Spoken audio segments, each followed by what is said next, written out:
Hello everyone, I hope you're all having a great day so far. My name is Jurassic KM, and welcome to today's video. Today marks the 30th anniversary of the release of Godzilla vs. Destoroyah, which was the final film in the Heisei era of the Godzilla series. So to celebrate this event, I have this old Burning Godzilla figure that I think I got from an unboxing years back. I don't fully remember. And I've wanted to do something with it for a while. And I figure, hey, no time like the present. So to pay tribute to this film, which is really good if you haven't seen it, by the way, we are going to repaint and customize this Burning Godzilla figure. First thing you want to do, obviously, is prime the figure. And then we're going to give it 2 coats of a 2-to-1 black on the entire figure. Once that base coat is dry, we're going to do a 2-to-1 mix of slate and black, and we're going to dry brush our Godzilla.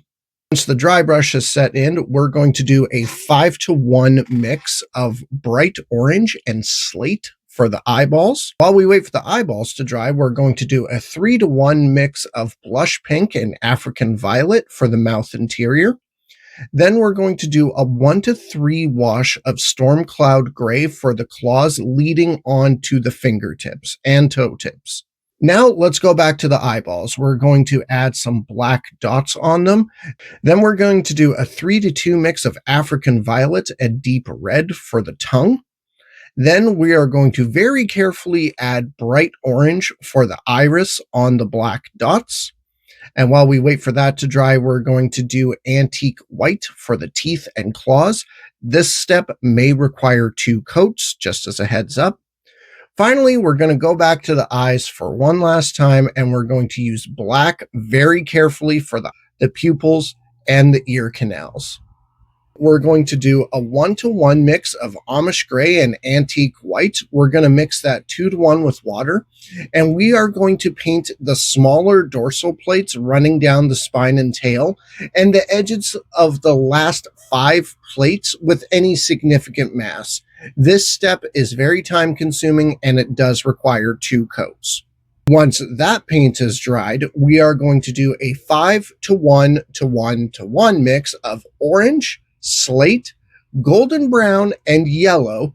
We're going to mix this 2-to-1 with water, and we're going to paint the edges of the remaining dorsal plates, and we're also going to outline the burning patterns on Godzilla's body. Once again, this will require 2 coats. Once those coats have been applied and dried, we're going to do a 1-to-3 mix of orange on those particular orange patterns we just did. Then we're going to do a 1-to-7 mix of burnt umber for the mouth interior and claws. Then we're going to do a 1-to-1 mix of bright orange and yellow, and we're going to gently dry brush this on the orange pattern. We're going to take yellow, and we're going to dry brush this specifically on the chest pattern, and we're also going to pick out some random spots and scales on the other patterns and dorsal plates. Once that is done, we are going to clear coat our Godzilla. Then we're going to add nail polish on the eyes, nostrils, mouth, claws, and orange patterns on the body and dorsal plates. But we're not fully done yet. I got this artificial snow. We're just going to super glue some strips of this to mimic the steam coming out of Godzilla's body. This concludes my fun little tribute to Godzilla vs. Destoroyah by customizing a Burning Godzilla figure. I'm pretty happy with how this one turned out, and who knows, this may open the door for more Godzilla repaints in the future.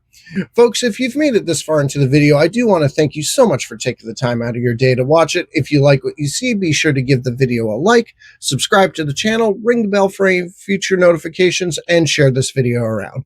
And once again, this is Jurassic KM, signing off.